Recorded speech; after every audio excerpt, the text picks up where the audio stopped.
for the July 2022 AB617 Portside Steering Committee meeting. We're going to give it a few moments for folks from the public to join the meeting. Gracias a todos por venir a la reunión de julio 2022 del Comité Directivo de la Comunidad Portside en San Diego. Vamos a dar unos poquitos momentos para que gente del público se pueda acceder a la reunión.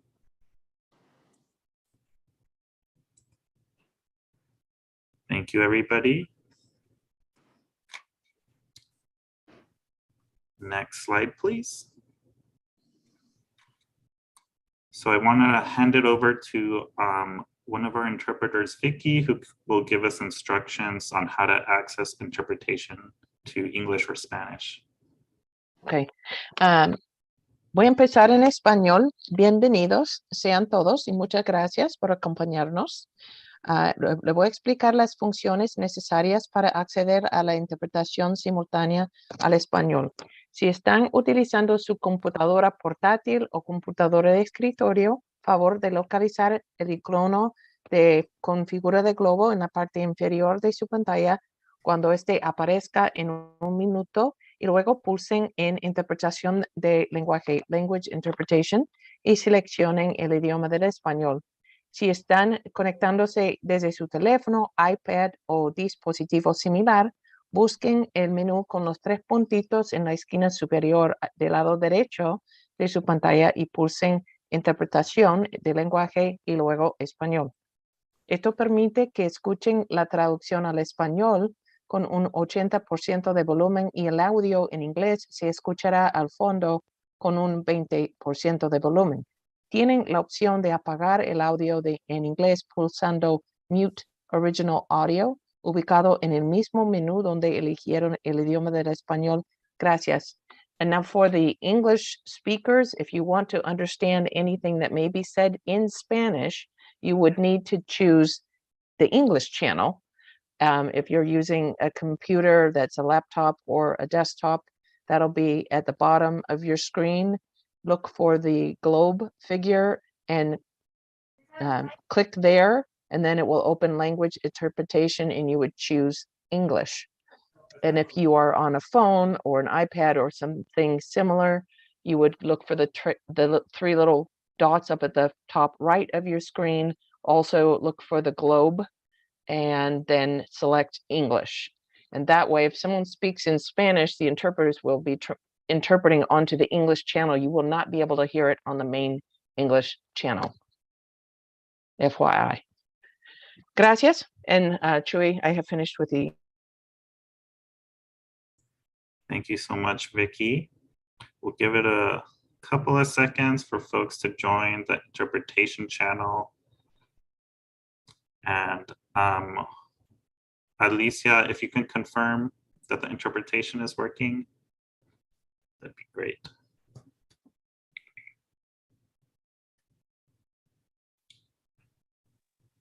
Moving on to the next slide. Se escucha muy bien. Muchas gracias, Alicia. And once again, welcome everybody to the July 2022 Portside Community Steering Committee meeting.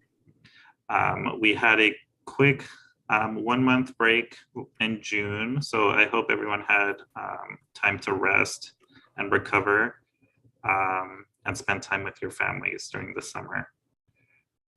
For today's meeting, I'd like to hand it over to my colleague Anna, who will go over the meeting objectives and the agenda.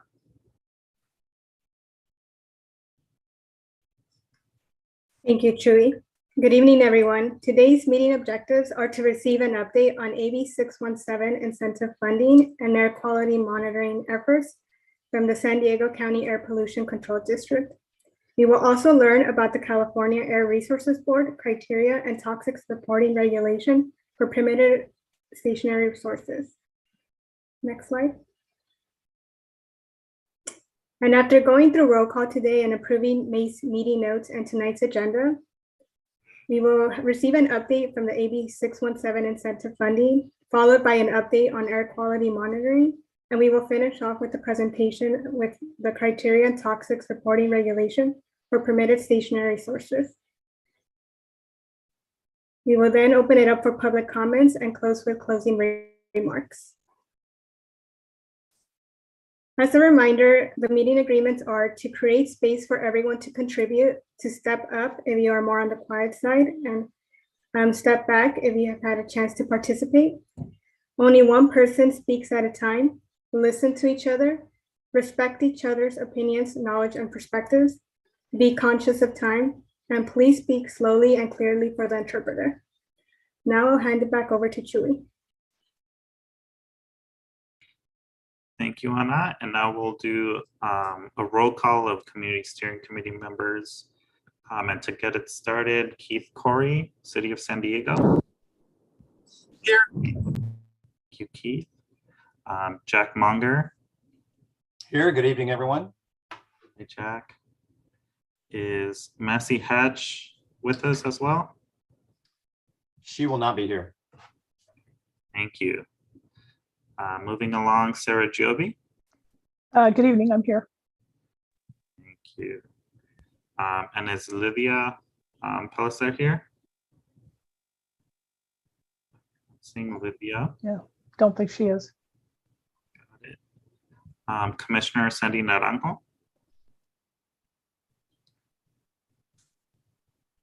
Not seeing Commissioner Larry Hoffreiter. Good evening. Good evening, everyone. I'm here. Thanks. Thanks, Larry.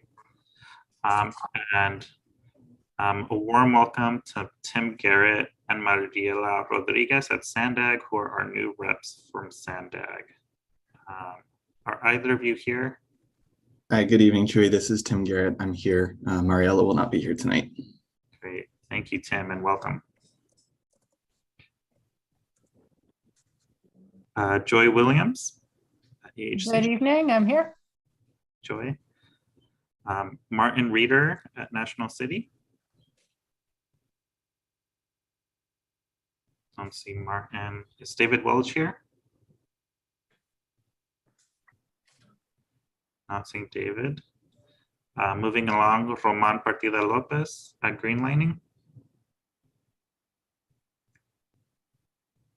Not seeing Roman. Dr. Stephanie Yoon. Hi, I'm here. Good evening. Thank you. Is Dr. Alejandro Diaz here as well? Not seeing him on the list. Diane Vermeulen. I am here. Diane. Samantha Liu at US Navy. Good evening, everyone. I am present. Samantha. Helen Haas. Hello. Hi, Helen. Is Dinah Willer here?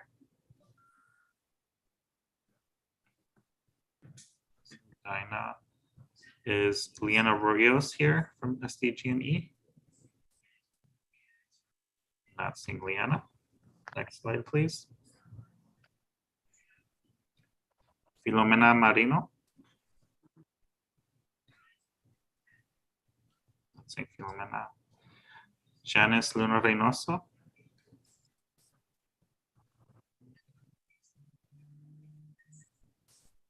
Seeing Janice. John Alvarado. Not seeing John. Hillary Medina. See Hillary. Alicia Sanchez.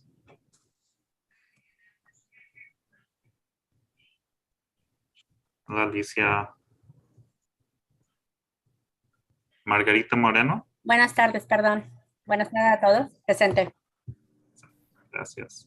Margarita. Buenas tardes. Buenas Presente. tardes. Gracias. Naomi Sánchez.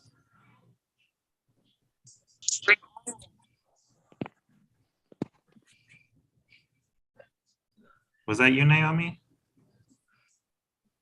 I don't see you on our list. Thank you. Vanessa Contreras. Present. Vanessa. Hi. Salvador Razo Abrica. Present. Thank you, Sal. Montserrat Hernandez. Presente. Montserrat.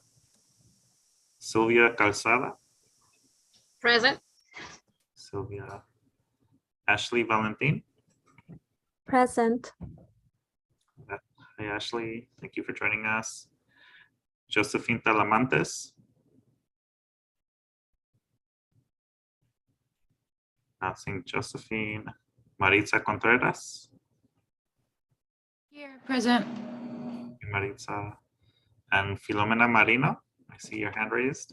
Yes, I'm here. Thank you. Thank you. Thank you, everybody. And moving along to general updates. Once again, I'd like to welcome Tim Garrett from SANDAG, who will now be representing SANDAG on the Community Steering Committee meeting.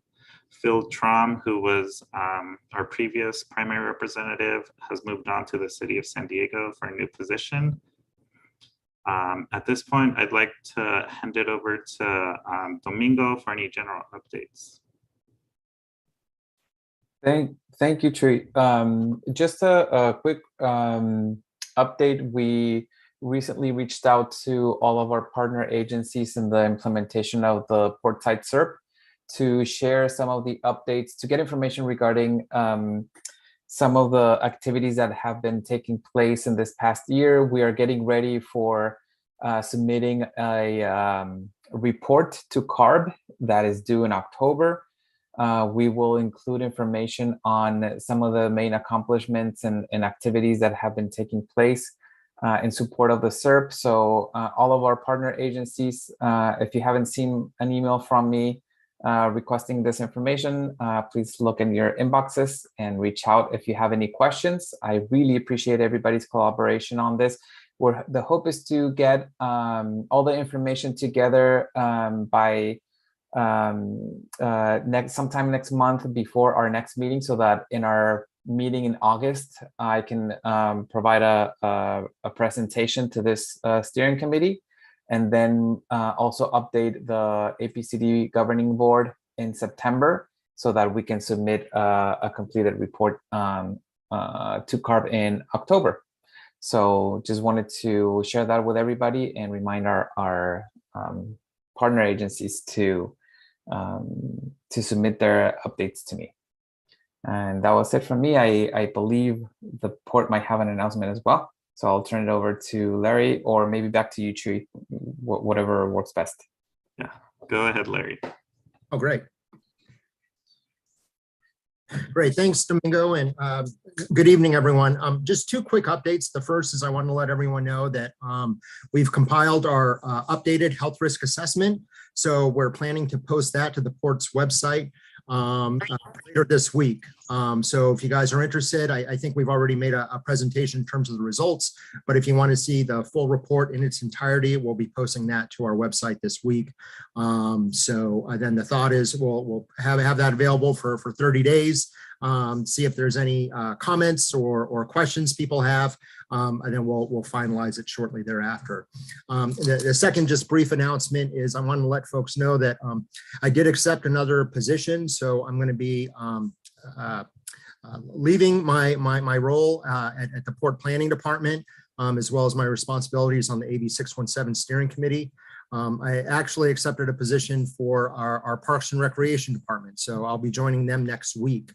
That said, my colleague, Phil Gibbons, will likely, he can't make it tonight, but he'll be, he's done a lot of work on sustainability and air quality and climate action planning. So he'll be taking over my role, and he'll be working real closely with Peter Eicher, who many of you know, as well as Michelle and some other people on his staff, as he kind of transitions over to take over some of my workload. So anyways, really enjoyed working with this team, and keep up the good work. Thanks, everyone. Thank you. Chewy, if I may, just before we continue, just wanted to take a moment to acknowledge Larry and congratulate him and really thank him. Thank you, Larry, for all of your hard work, all of your contributions. You have been an amazing colleague, a great resource for us, for the community, for APCD, and we wouldn't be here at this point where we're at if it weren't for your hard work and your leadership. I know that we're going to miss you dearly in our meetings, and personally, I know that you and I got to work a lot in between meetings as well, so I'm gonna miss that, but I certainly look forward to our paths crossing again, and I wish you the very, very best in your new position. We are very jealous that someone else is getting you, because we're certainly gonna miss you, but we also know that we're still in good hands with Phil and everybody in the team. So again, thank you very much, and congratulations on your new role. Thanks, Domingo. Really appreciate it. And thanks, everyone. I'm going to miss you guys too. We've done some amazing work these past couple of years. So keep it up, and I'll be watching from afar, and maybe even putting in my 2 cents every now and again, but not in a formal port capacity. Thanks, guys. Thank you. Thank you, and congratulations again, Larry. Thank you. Now, moving along to our first agenda item, I'd like to hand it over to my colleague, Anna. Thanks, Chewy. So we sent folks over the draft meeting notes from the meeting in May. So we will now be opening it up to the steering committee members for a motion and a second to approve the notes and tonight's agenda.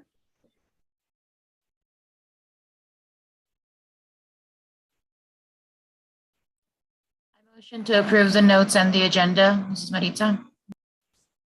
Thank you, Maritza. I will second. This is Sarah. Thank you. We have a second from Sarah. Thank you so much to both of you. So to make things quick, if anybody has any opposition to the motion, please raise your hand. Otherwise, we can assume that they are approved.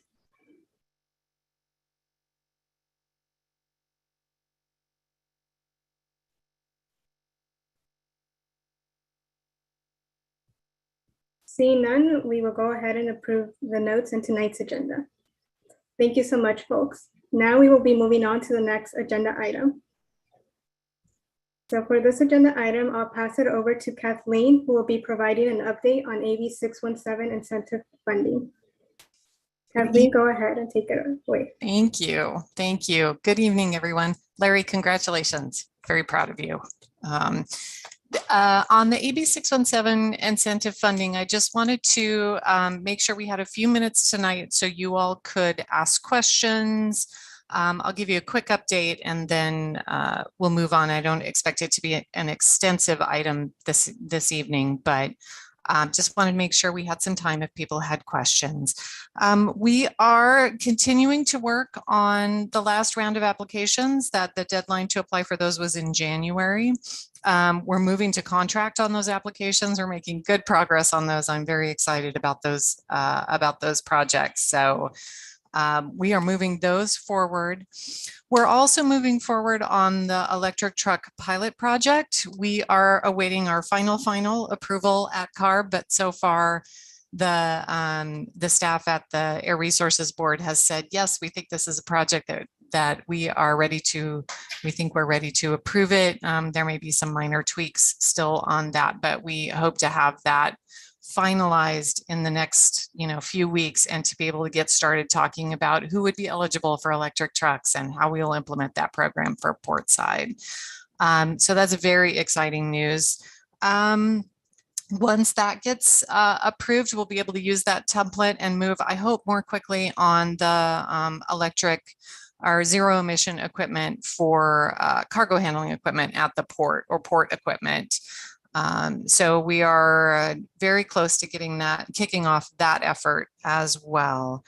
We also received notification from the state that we will be receiving another allocation of AB 617 incentive funding. We've signed a grant agreement for approximately $18.7 million in additional incentive funding for the next year. So we'll be continuing to look for good projects and try and get those get those out the door. So anyway, that's my very quick update, but I'm happy to answer anyone's questions if you have questions on our incentive funding or programs.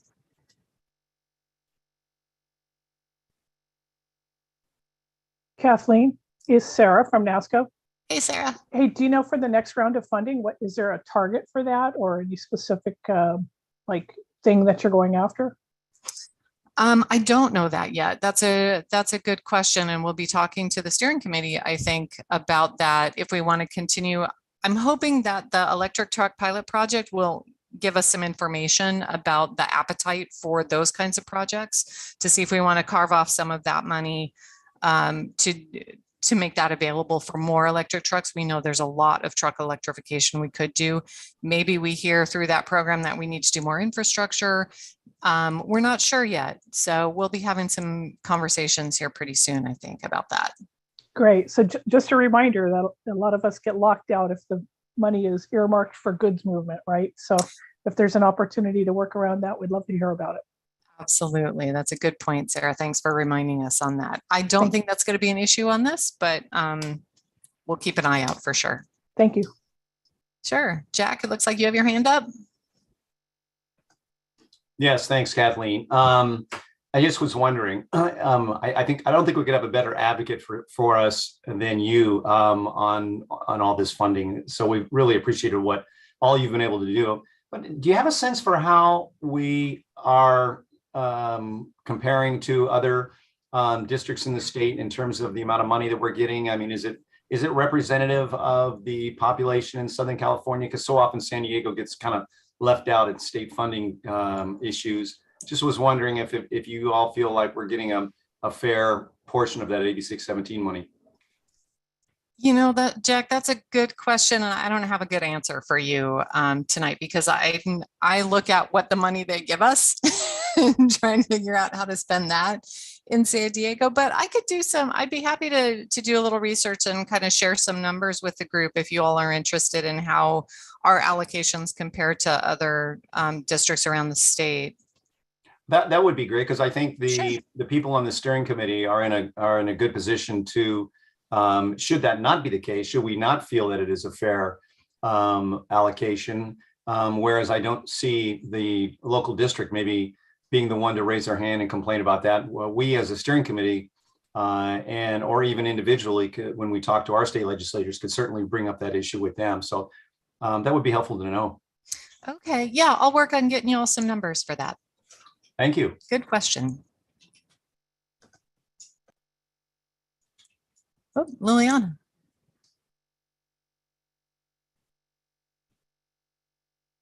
Oh, you're muted. Of course I am. At least I wasn't spotlighted. Yeah. Hi. So good afternoon. I'm Liliana with Carb. We actually had a few webinars in early June addressing how much or how AB617 funding is allocated throughout the state. I'm going to drop a chat through, I'm going to drop a link in the chat. And this last, the last page on this funding FAQ actually goes by step how much each district has gotten for community air protection incentives since the first year, which was 2017. Thank you. Sure. You saved me a ton of legwork. I appreciate it. No worries. Thank you, Liliana.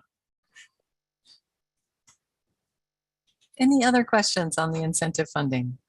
Otherwise, I know we have a packed agenda, so. All right.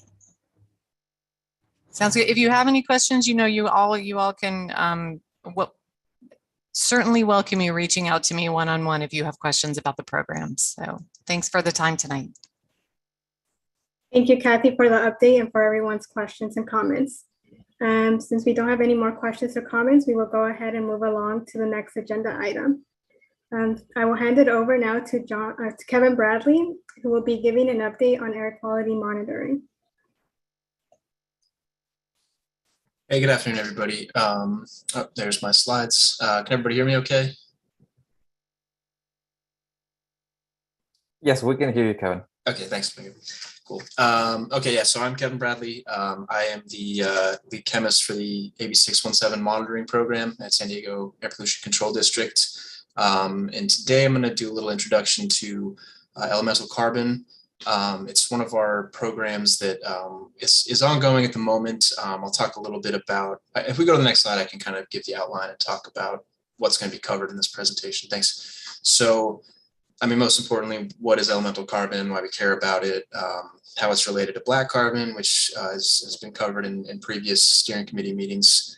Also kind of how we measure elemental carbon, the frequency and challenges kind of associated with monitoring for this chemical, and then what the data can tell us and why it's important. So let's go ahead and go to the next slide. And please let me know if I'm talking too fast. If anybody has questions, raise your hand, jump in. It's no problem. So elemental carbon and black carbon, and the reason we kind of talk about them together is because they're frequently used interchangeably. And the reason for that is because they're both markers of diesel particulate matter. I'll talk a little bit more about diesel particulate matter on the next slide, but short version there is that it's created by incomplete fuel combustion, which that's a fancy way of kind of saying the recipe for your chemical reaction is wrong. So if you're baking a cake and you add the wrong amount of flour, or you have the wrong temperature in your oven or something like that, you might end up with a cake that doesn't taste right or doesn't hold its form. So it's not exactly the same thing, obviously, but when you're combusting your fuel, if you don't have the right recipe, you might end up making an incorrect product. And that's kind of where diesel particulate matter comes from. Just to highlight the key difference between elemental carbon and black carbon, even though they are markers for the same thing, the main difference is really just how we measure them, how we detect them. Black carbon is typically measured with a continuous instrument, where elemental carbon is more of what we call a discrete or an integrated sample. It's gathered on a filter over a longer period of time. The difference there, generally, I'll get into a little bit more, but there's pros and cons to both. So yeah, so if we can go to the next slide, I can talk a little bit more about why we care about diesel particulate matter. So this slide might look a little bit familiar. It's because I stole it from David Soderman, who presented on black carbon recently. So diesel particulate matter, as you can see from the image on this slide, is very, very small. The word PM2.5 might be familiar to this group. That refers to particulate matter that's less than 2.5 micrometers. And you can see that this kind of falls in that category. It's actually even smaller than 0.2 micrometers. And the size of these particles is super important for why we care about it. It contains toxic air contaminants, which is always a risk, and it increases cancer risk over long-term exposure. And then short-term exposure is kind of the typical stuff we see with air pollution: irritation of eyes, nose, throat, lungs, inducing headaches, coughs, exacerbating asthma, things like that. And part of the reason for that is these particles are so small. When you breathe them in, they can kind of get into areas in your lungs that can sort of trap these particles in there, and they can wreak havoc in there. So I definitely encourage everybody to go to this link at the bottom of the slide. There's a lot of good information about diesel particulate matter. That I did want to highlight that reference exposure limit there, just to kind of explain what that means. Because there's different reference exposure limits. This is from our partners over at OEHA, Office of Environmental Health and Hazard Assessment. That concentration is a chronic reference exposure limit, to my knowledge, which means chronic is typically being exposed to something over several months. So that's kind of the concentration that we definitely don't want people being exposed to over a long period of time, as opposed to there's acute reference exposure limits. There's like 8-hour reference exposure limits, which are designed to capture like a workday essentially. So there's a lot of ways of looking at this. And again, that link has a little bit more info. So anybody who's interested or concerned, I would definitely encourage going to that URL. Can we go to the next slide, please? So we mentioned that black carbon and elemental carbon are both markers of diesel particulate matter. And so that kind of prompts the question, well, why do we monitor for both? Why don't we pick the better one or the cheaper one or whatever, and then take whatever the rest of that money and use it for other monitoring? The reason for that is because there are these pros and cons to both these different monitoring these two different chemicals. So black carbon, like I said, it's a continuous sort of real-time monitoring, which lets us turn the data around more quickly because it's being uploaded to a mobile network. And then we can do very important studies on time of day, so how maybe traffic patterns or specific incidents change the concentration of black carbon. Could be super helpful with emergency response, for example. I did want to take a minute here. I've been talking about how continuous data is awesome. We get to turn the data around so quickly, and people, I'm seeing in the chat that there's some issue with the translation. So I'll keep going, I think. Yeah, so I think it's okay. Anyway, so continuous data, we love how quickly it gets turned around, but it would be a reasonable question to ask, okay, where is that data? And I want to take a minute to kind of explain at APCD what's kind of happened over the past 6 months to a year. We've had a lot of employee turnover. And so I'm very new to this role. I've been in this role for about a month and a half.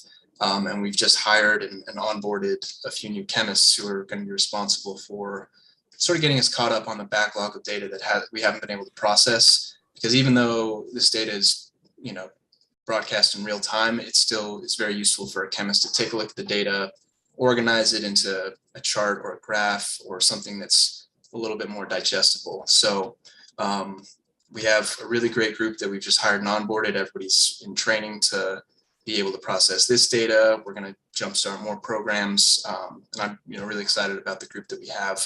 So I really appreciate this group's patience with us as we kind of get everybody up to speed and get moving on this program.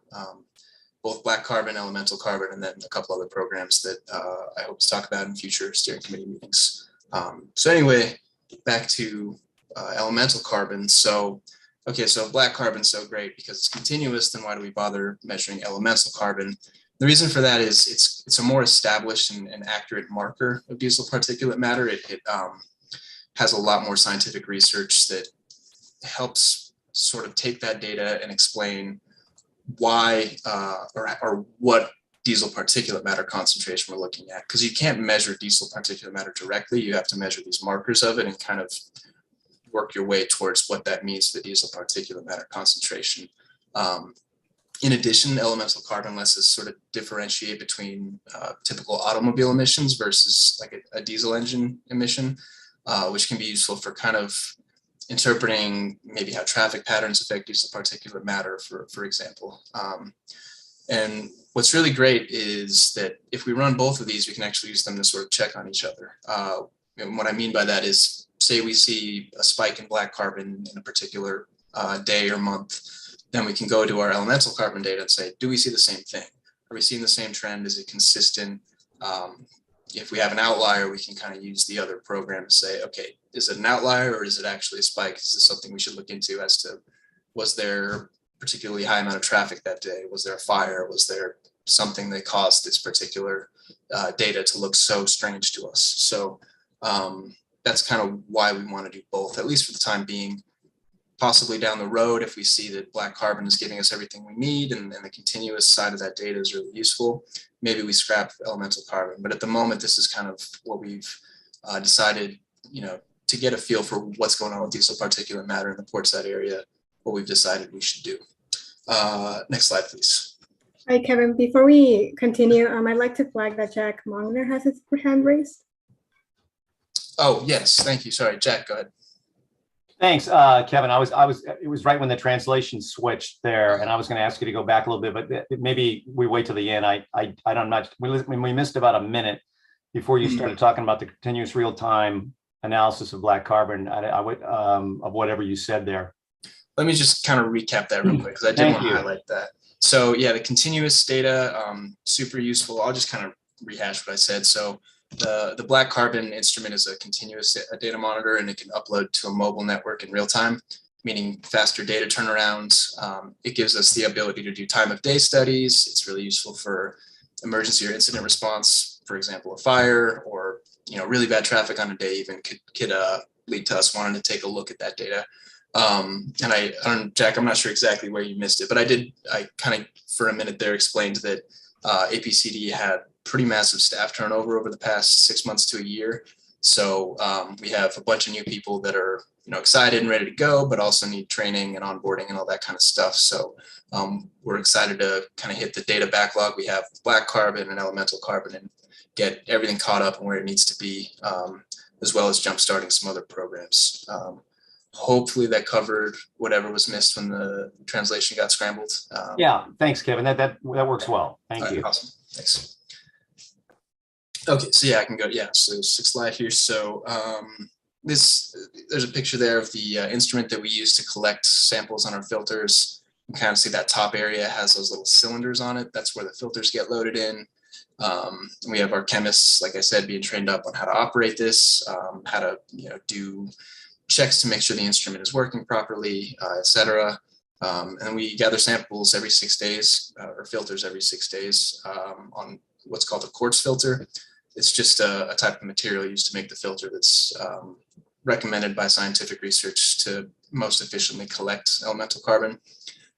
We submit the samples to our contract lab and receive quarterly data reports. So nothing too crazy on this slide, so we can go to the next one. And I just wanted to also spend some time talking about what we can learn from this data, what can help us do essentially. So I mentioned we get quarterly data reports, and those data reports include obviously the elemental carbon data itself, as well as organic carbon, which I'm not going to talk about too much today. It's not really relevant to this project at the moment anyway. It's essentially carbon from other sources that burns off the filter, but it is data that gets sent to us in these reports. We get auxiliary data on instrument performance, really only going to be important if something's going wrong with the instrument. So again, not going to spend a ton of time on that. Uncertainty, what I mean by that is another word for, I guess, would be standard deviation. So it just gives us a little more statistical information on the data that we're collecting, and helps us, again, kind of analyze outliers, trends, etc. So in the coming months, when we start to present on some of the data we're getting from our elemental carbon program, I'll have more information on basically the stuff that's in these data reports. And eventually it'll allow us to sort of estimate the diesel particulate matter concentration, the trends.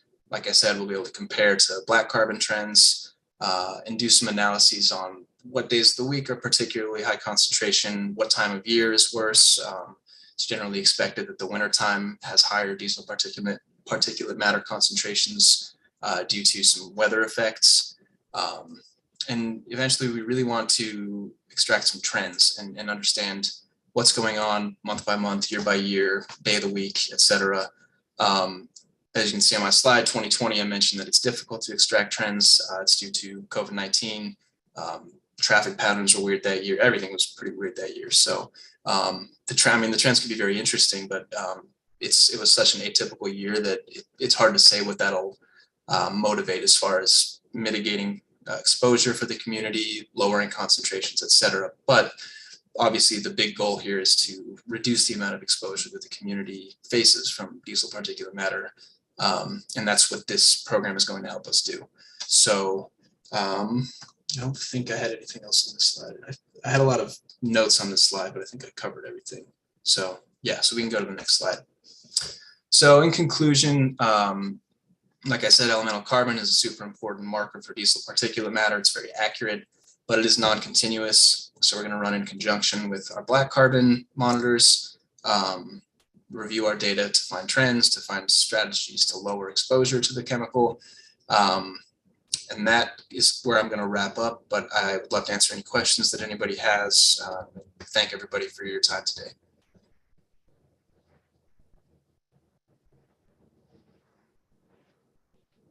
It sounds like a plane is flying somewhere nearby, so sorry if that's coming across. Jack.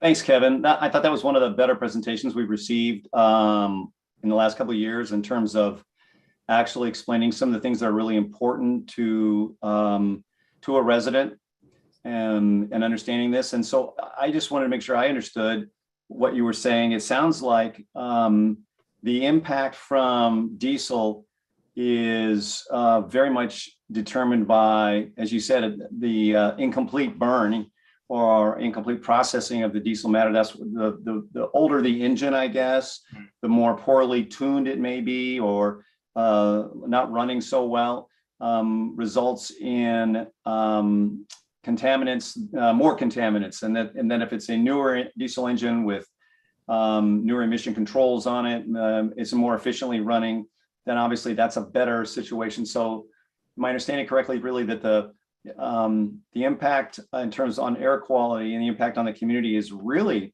in a big way a function of the age and efficiency of the engines, of diesel engines? Yeah, I would definitely say that's accurate. Part of the strategy is definitely going to be either replacing older vehicles, older diesel engines with newer updated engines, like you said, better emission controls, or electrification. I know Kathy had talked a little bit about electrifying our trucks that we're using rather than using diesel engines altogether. So definitely some, we already have some mitigation strategies that we can hopefully start applying as soon as possible. All right, thank you. Thanks, Jackie. Joy, I see you have your hand up. Kevin, thank you for that presentation. That was interesting. You mentioned that it was hard to talk about trends in 2020, which of course was a really different sort of year. But I wonder if there's any other conclusions or information you can share with us on trends in recent years. And I'm wondering also, as the SERP gets implemented, would we expect to see a lower ratio of elemental carbon to organic carbon?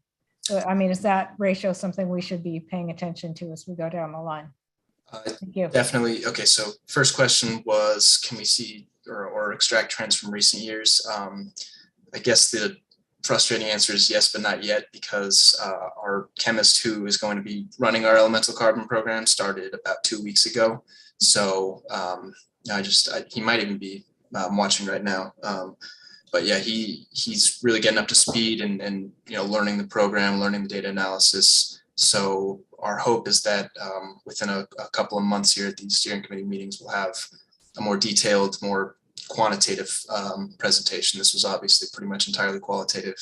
But yes, the hope is that we'll have both black carbon and elemental carbon data side by side, ready to present, ready to discuss, ready to extract trends from in the near future. Second question was, I forgot your second question. Can you repeat it, please? I was asking about as the SERP gets implemented and we hopefully have less diesel in the community, will we see a change in the ratio of elemental carbon to organic carbon? And is that something we should be tracking as we go forward? Yes, I believe it is something we should be tracking. The ratio there, this might be a better question for David Soderman, who I believe he's on this call, has a little bit more background with elemental carbon. David, are you here by any chance? Yeah, I am. Yeah, Joy, that's actually a very good question. It's kind of a complicated answer because as diesel exhaust goes down, you're also going to expect some organic carbon data to also go down. And so while diesel particulate matter is mostly made up of elemental carbon, you know, on the surface, you would expect then, yeah, the ratio of elemental carbon to total carbon should go down. But you're also going to get a slight decrease from OC from the diesel engines as well. But that is something that we'll be looking at and tracking and kind of seeing where that ratio goes as well. Okay. And that's something that this instrument and this analysis can give us. Okay, great. Thank you for both of your answers. Yes. Next question, Montserrat.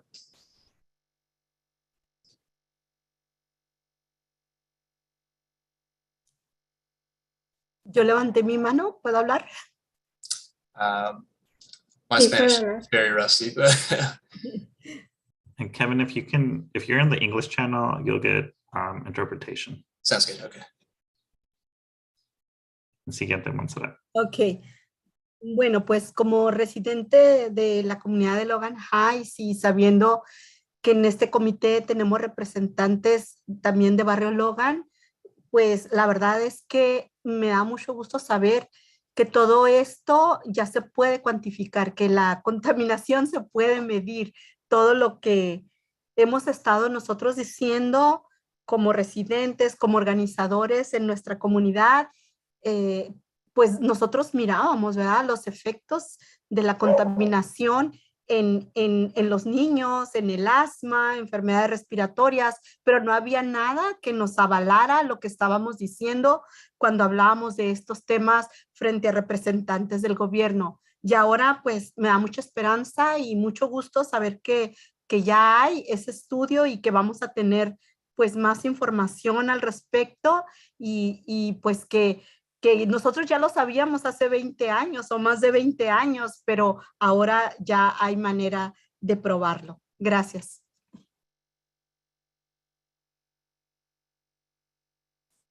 Thank you, Montserrat. And just to quickly recap Montserrat's comment, she mentioned that as a resident of Logan Heights and you know, all the committee members also being members from different communities such as Barrio Logan, she appreciates this data and that there's the quantification of these elements.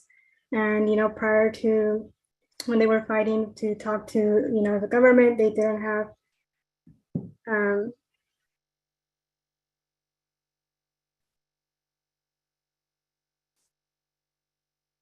apologies, can you guys hear me now? Mm-hmm. Okay. And that now they're appreciative that they're able to have this information to back them up. Yeah, definitely. I think that's one of the great things about the AB617 program is community engagement and meetings like this where there are people from APCD, from Carb, from the community that are all in the same place, getting a chance to air their concerns, share information, etc. So, it's a relatively new program, only a few years old, but we're tackling a problem that's decades in the making. So it's going to take a lot of hard work, but like I said, we got a really great team together, and we're continuing to work on elemental carbon, black carbon, and other programs that we hope will be really, really helpful for the air quality in Portside community. So thank you.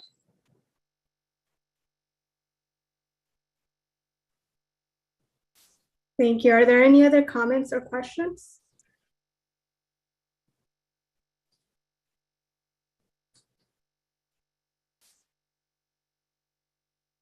Seeing and hearing none, thank you again, Kevin, for all the information you provided. And we will go ahead and move along to the next agenda item now. All right, thank you. Okay. So for our next agenda item, I will pass it over to John Swanson, who will be presenting on the criteria and toxics reporting regulation for permitted stationary sources. John, go ahead and take it away. And just give us a few seconds while we transition over. Okay. Thank you. Is it okay if I share my screen? Yes, John, you should have the ability. Okay. I'm going to share this and go into my presentation mode. Hopefully that works.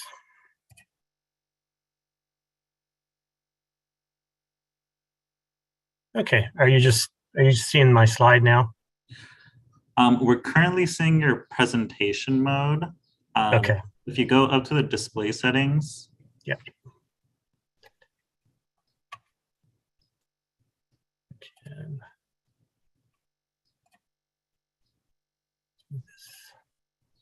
How about now?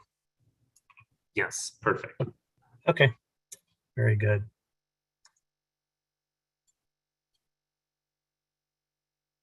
Yes, so thanks for having me tonight.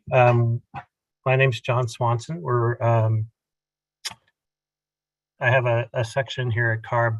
We're working on a new regulation, relatively new, for facility emissions reporting. That is emissions from stationary source facilities that are permitted by the local air district.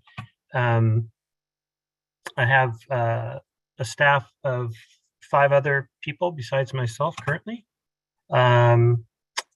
and just wanted to share some information. This is the second community steering committee for which we've shared information on the CTR, or criteria and toxics reporting regulations. So I will just,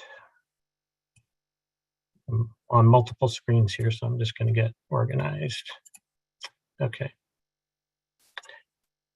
So these are the topics we're going over tonight. Well, I'm going to briefly go over some AB 617 background, but as a steering committee, you're familiar with a lot of that already. And then I'll go over some background on the CTR.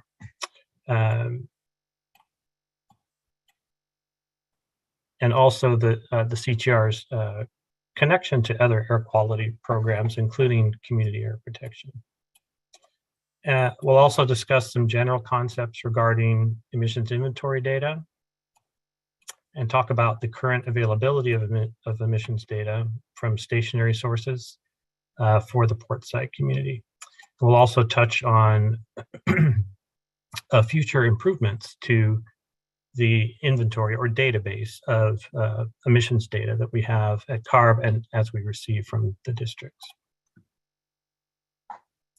So first, the AB 617 background.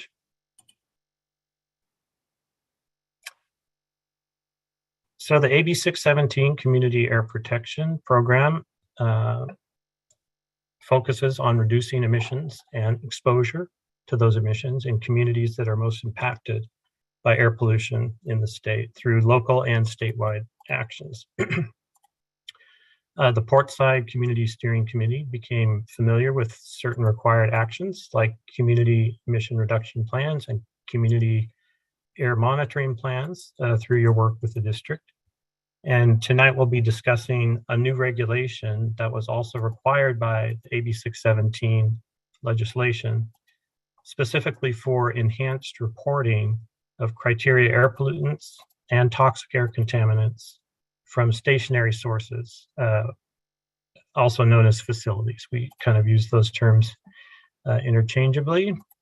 But first, criteria pollutants are substances for which the federal or state government has established outdoor air quality standards. That includes for ozone, particulate matter, lead, and some other substances. And if the concentrations of these substances in outside air exceed the established standard levels, the state is required to develop a plan to reduce emissions and achieve those standards. For air toxics, there may not be outdoor air standards, but they can impact public health, obviously. Emissions of toxics and the associated risks to public health from toxic air contaminants are managed through other programs, including the AB 2588 Toxic Hotspots Rule. We can go into more detail on that and discuss that later if you'd like. But now also the Community Air Protection Program, or AB 617 legislation as well. The CTR regulation will improve the inventory of criteria air pollutants and toxic air contaminants emissions from stationary sources across the state. And then these emissions data can be used by agencies, communities, academic researchers, and others to consider appropriate rules or other actions to improve air quality, protect public health. Communities advocated for this specific action to be part of the legislation because it is critical to fill some existing data gaps in the stationary source emissions data of the inventory of those emissions through expanded reporting requirements. The additional data that results from the regulation will help all of us gain a better understanding of the air pollution that affects our communities at the local level, and therefore will help to inform actions to address air pollution concerns.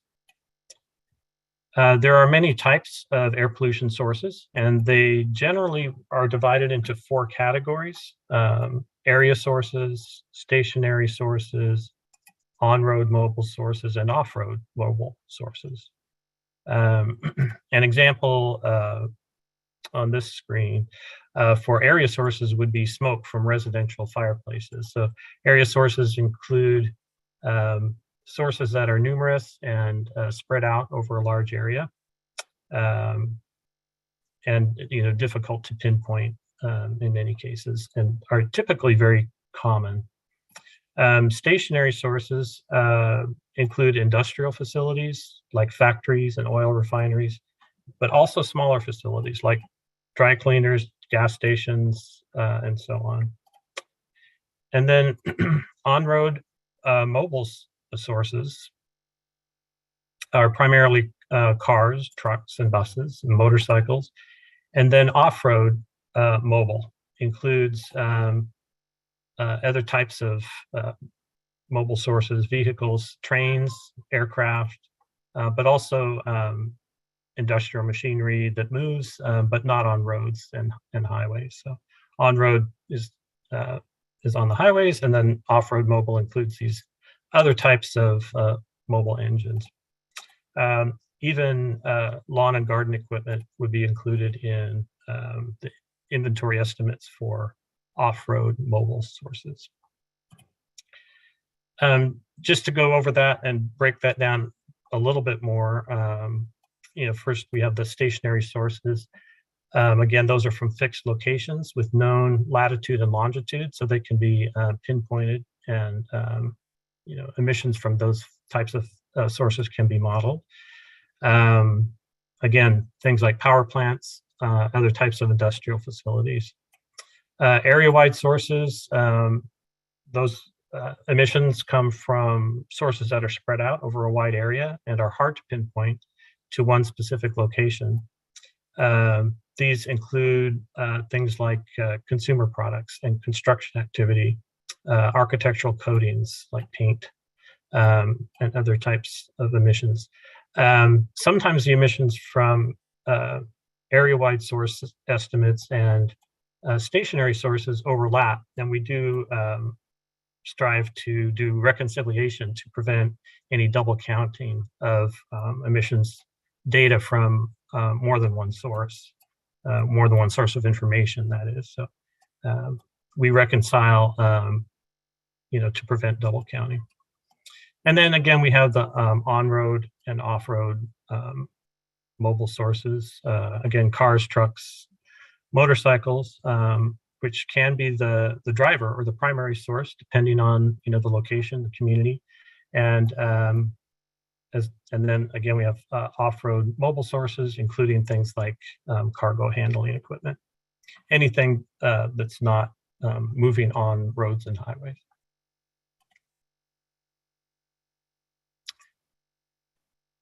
So when we evaluate the impacts of pollution at the community level, both monitoring data and emissions data are typically considered.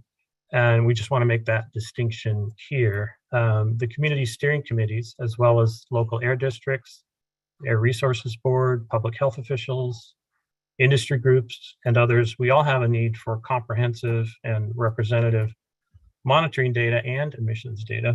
Monitoring data is acquired when an instrument is used to measure the amounts of specific substances present in the air at a given place and at a specified point in time, as Kevin was discussing with black carbon, elemental carbon.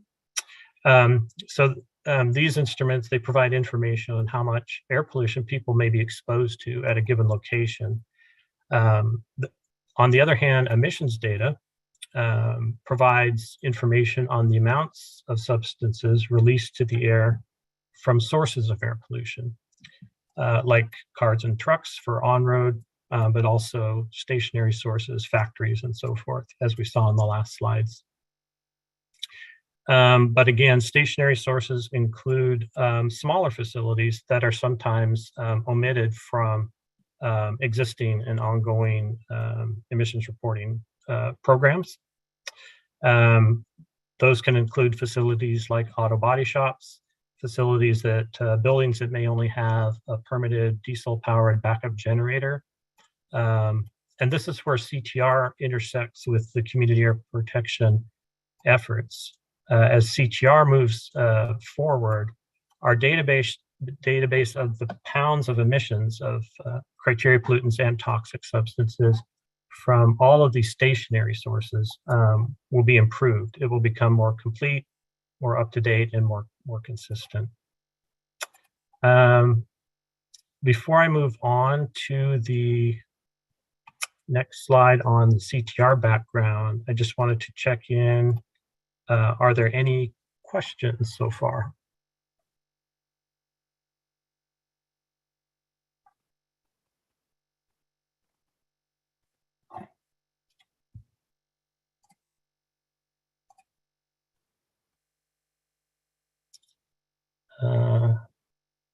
Seeing none.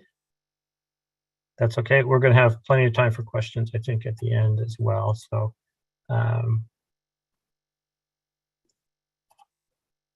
I will move on. Okay, let's see. But let me know if there are questions. So just moving on to what CTR is and what the background on that. Again, as part of the AB617 legislation, the criteria, the CTR, also known as the regulation for the reporting of criteria air pollutants and toxic air contaminants, is an emissions reporting regulation that requires annual reporting for emissions of criteria air pollutants and toxic air contaminants from specified facilities in California that have been issued a permit to operate by the local air district. Because the improvements to the inventory affects a large number of facilities, the reporting requirements are phased in over time to allow industry as well as the districts and Carb to develop mechanisms to manage the additional data. The CTR establishes uniform data reporting requirements to support a wide range of air quality programs that require accurate emissions data from stationary sources, also known as facilities. The CTR also adds transparency to the process by making the emissions data more available to the public. CTR's emissions reporting requirements will also help to ensure that the data available in our emissions inventory, the database, is complete, up to date, and does include emissions from smaller sources that can cumulatively cause health risks at the community level. So over time, it will allow evaluation of the cumulative risk from multiple sources and better data from the stationary sources. And it will also allow evaluation of increases and decreases of emissions from stationary sources, both at the facility level and the community level. Again, CTR will provide a more complete, more representative data set for the stationary sources across the state and within communities. And this data will be available to agencies and other stakeholders so that emissions mitigation options can be appropriately considered and implemented.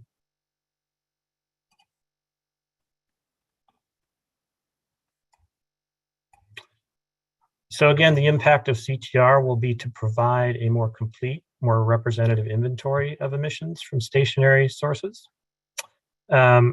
Existing emissions data does exist. There are a couple of major programs that have been collecting criteria pollutant and toxic emissions data from stationary sources for many years.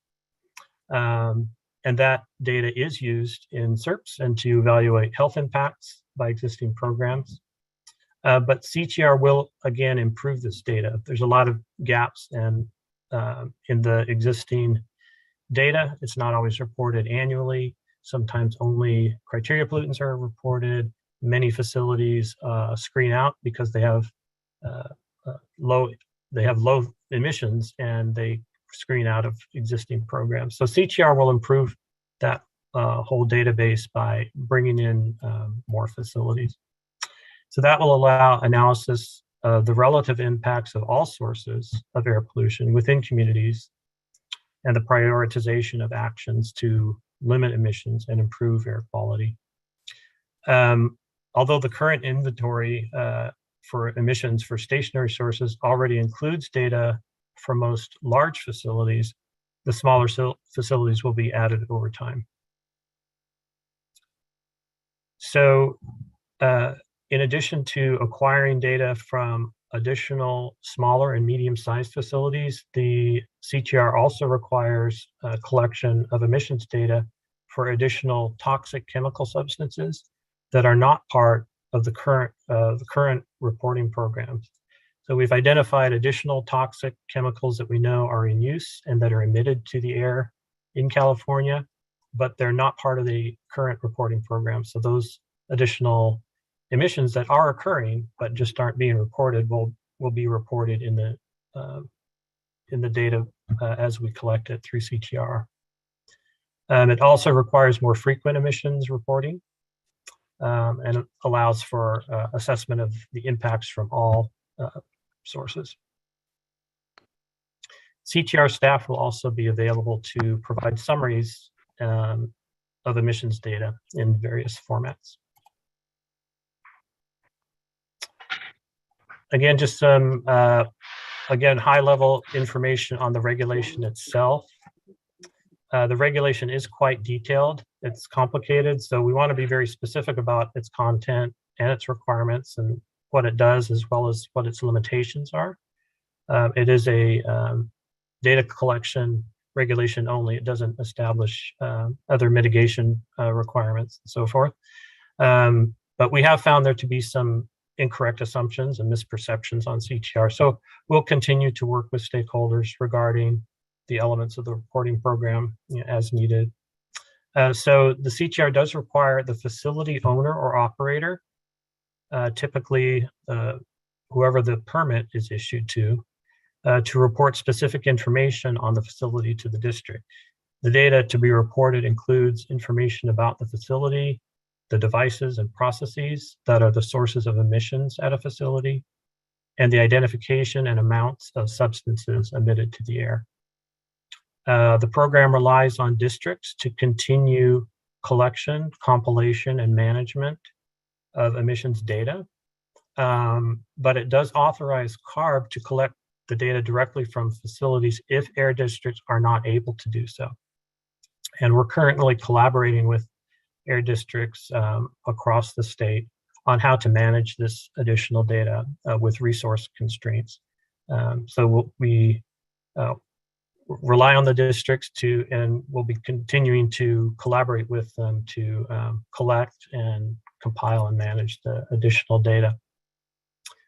The CTR also includes a list that identifies the specific facility types that are required to report, what they must report, and when they must report.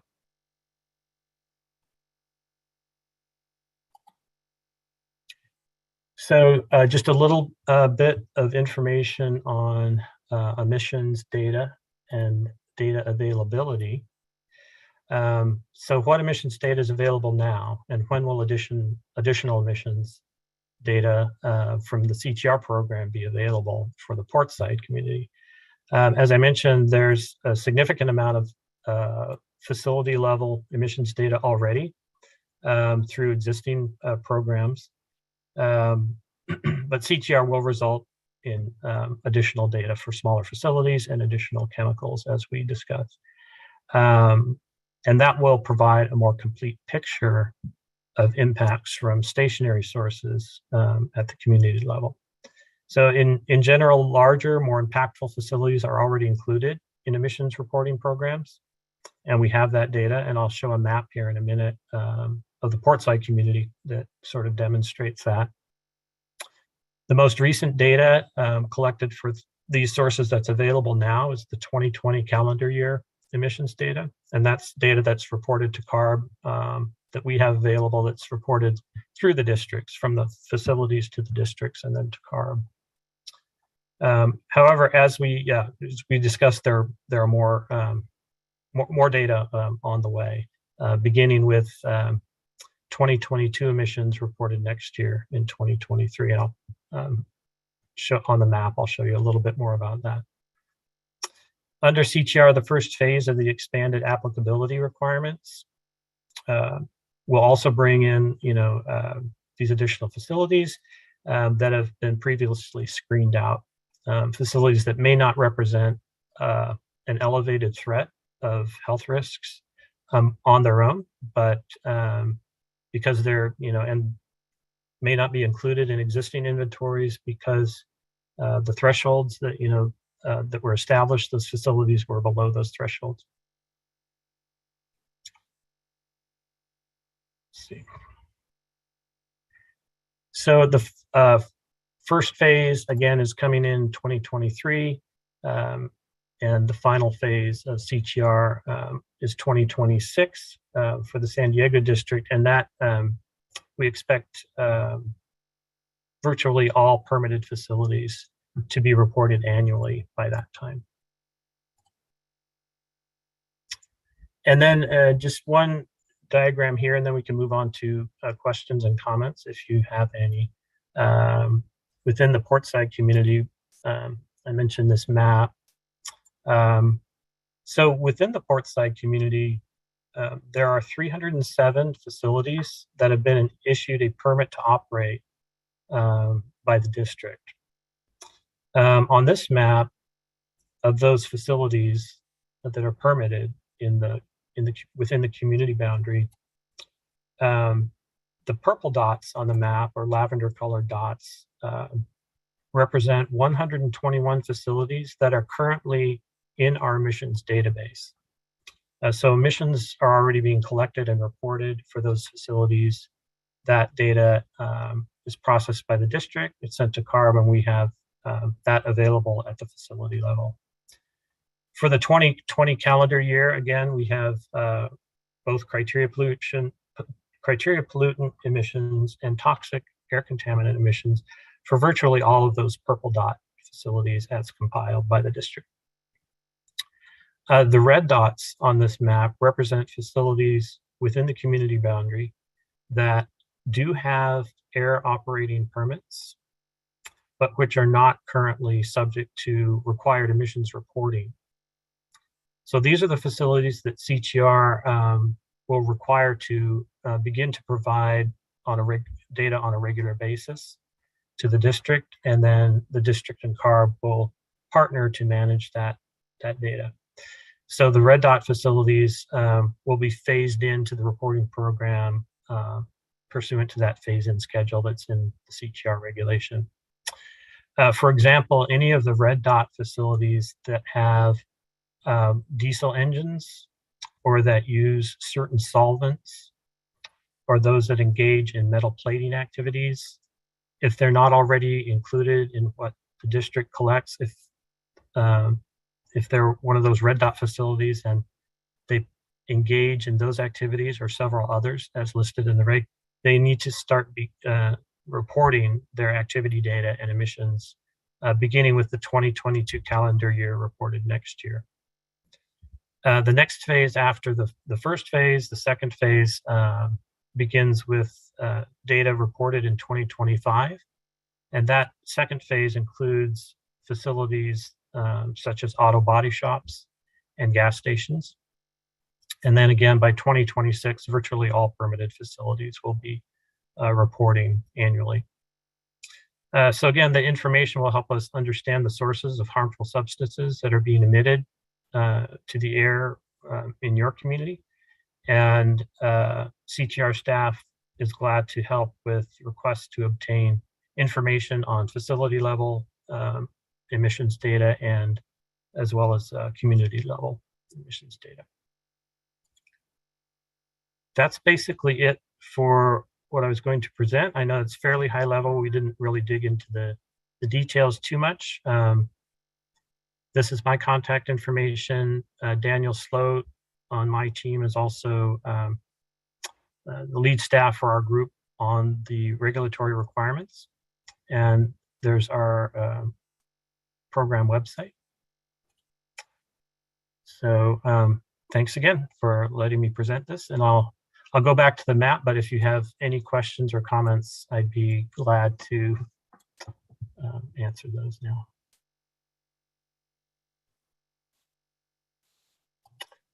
Joy, you have your hand up. Yes, John, thanks for that presentation. I wondered about how the public can access the information. I think I understood that Carb was working on a website to make it more user-friendly to see the emissions inventories. Yeah, there's a couple of ways to access the stationary source inventory data now. We are working to improve both of those and make it more accessible. One is one website that we have available. It's called the Carb Facility Search Tool. You can Google that if you type in Carb Facility Search. It'll take you to a website that allows, it's available to the public, allows the user to view and download emissions data that's in that database. The database we call CEDARS, which houses the criteria, pollutant, and toxics emissions for stationary sources.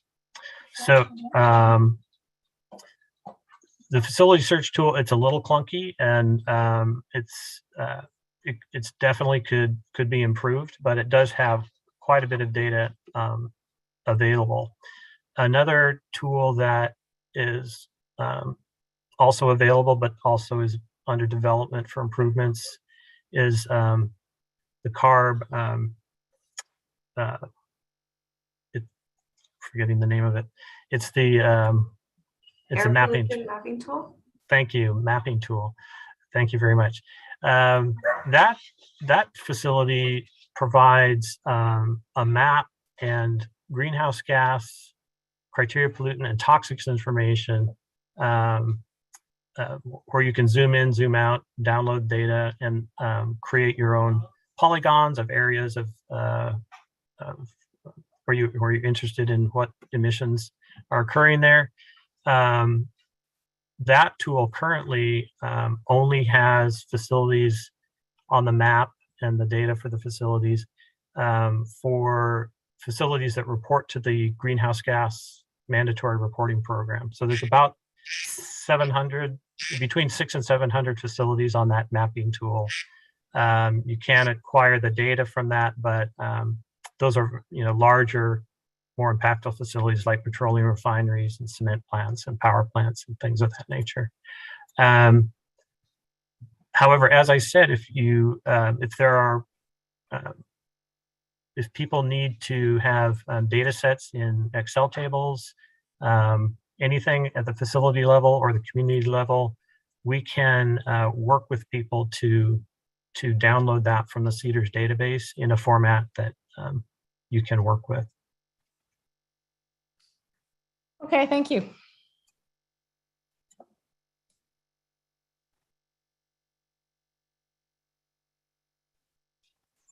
Thank you, John and Joy. Are there any other questions or comments at this time? Feel free to raise your hand or use the chat box for any questions or comments.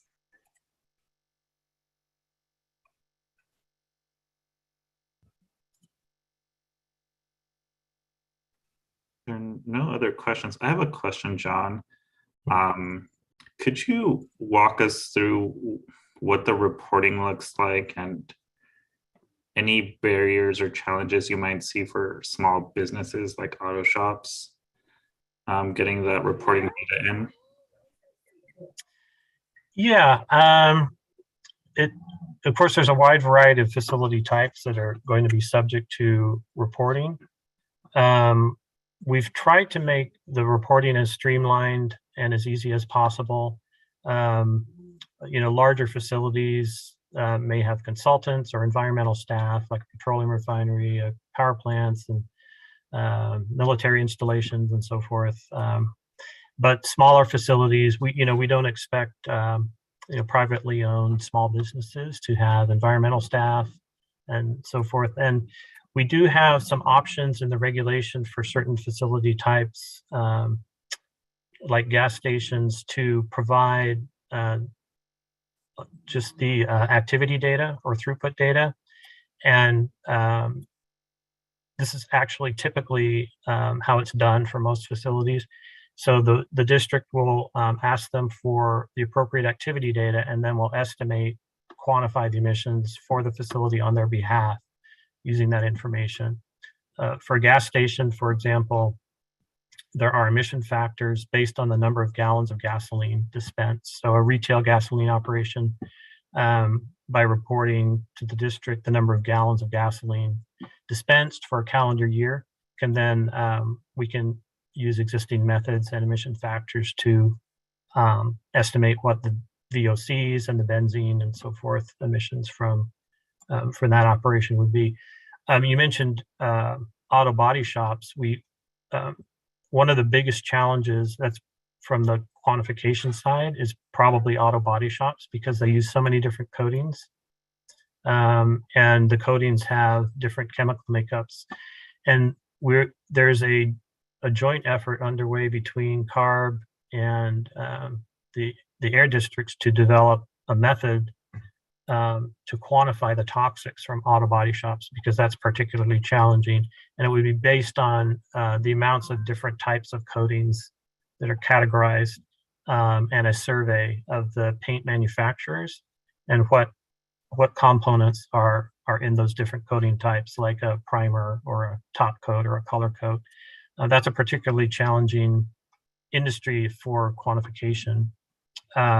But again, we do have some what we call abbreviated reporting requirements for some very common facility types. That includes, perhaps the most common is facilities that just have a permitted backup generator that's permitted by the district. And again, that's those types of like office buildings and such that, or school buildings, that type of thing that have a permitted backup generator. They typically test those monthly, but then if there's a power outage, they're running, and they are emitting diesel particulate matter. That's of particular concern in many communities.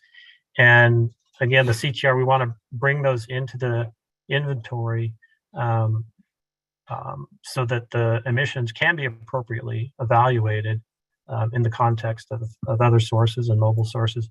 But that's another category where to quantify those emissions from a backup generator, you really just need the hours of operation or the amount of fuel that was consumed for the year. And the hours of operation are typically tracked on those on a meter. So it's a relatively easy thing for a small business to report.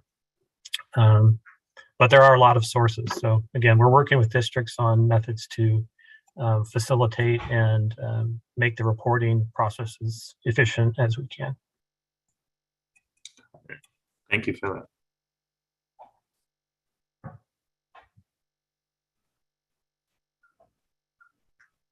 Any other questions?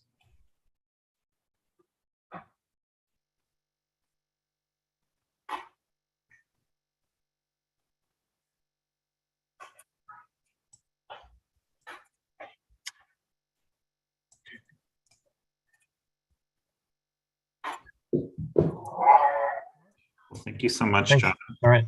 Thanks again.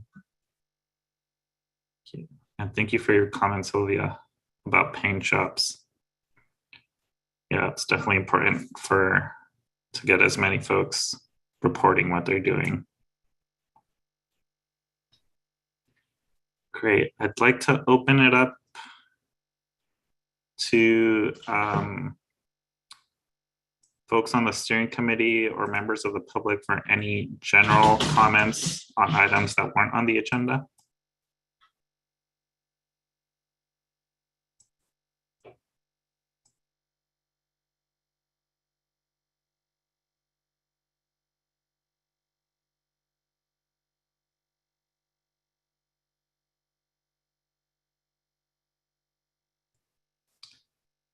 Hearing none. I do want to take the opportunity just to thank folks to filling out the survey in June for steering committee members. We'll be presenting that data at the August steering committee meeting, and we're happy to have a discussion on what agenda items we'd like to see coming regularly or semi-regularly to these meetings. And I'd like to hand it over to Domingo to see if he has anything else to add. Or Jack? Thanks, Chewy. I just was wondering if there will be an opportunity to share the some of the outcome of that survey, comments made, or just a kind of a summary of what the members of the steering committee felt. Would be very interesting to hear, I think. Yes, definitely. We'll have a presentation showing responses and themes that came through. Great, thank you. Any other questions? Otherwise, I'll hand it over to Domingo. Thank you, Tree. Yeah, and we'll also have that presentation available online too afterwards with all the documents, so that anybody can go back and review what we heard from the survey. I don't really have anything else. Just wanted to thank all of our presenters tonight and everybody for being here with us, and just wish everybody a lovely rest of your evening. Bye, everyone. Thanks. Thank you. Bye, thank you. Bye. Thank you all. And congratulations again, Larry. We're going to miss you. Yeah. Congratulations. Yes. Take care, everyone. Gracias. Thanks, bye, everybody. Thank you.